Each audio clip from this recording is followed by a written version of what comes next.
যে খালাগুল আমরা বাগানো গিয়া একটা মাঠ দেখবো যে আগে যাইবো আমরা গিয়া মাঠে দাঁড়াইবো ঠিক আছে মাঠও পুলিশ বাড়ির লোকে মাঠটা বাজারটা সাইডা বাগান পুরি গাছ পুরি সামনে মাঠ আমরা মাঠে যাইবো টোটাল এখানে প্রায় 7 কিলোমিটার আর মাঠে গিয়া সব যে পরে যায় আরো ওয়েট করবো আমরা এখানে গিয়া দাঁড়াইবো আর এই সময়টা আমরা সব মানে সবার লোকের ডিস্টেন্স থাকবো একজন লোকের আরেকজন 6 ফুট কোনো বডি কনসেন্ট্রেশন লাগবে না সেন্টার গামটাও যাতে একজন না লাগে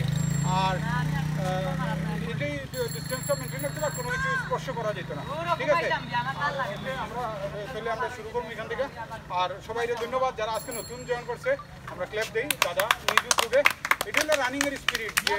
আমরা রানিংয়ের প্রতি আমরা ভালোবাসা আছে আমরা কোনো মেডেল বা কোনো ইভেন্ট এটা কোনো ফ্যাক্টর আমরা সুস্থ থাকতাম এবং আমরা বডি এবং মাইন্ডের রিফ্রেশ রাখতাম এটার লেগে আমরা আজকে সব একসাথে আইছি থ্যাংক ইউ সবাই থ্যাংক ইউ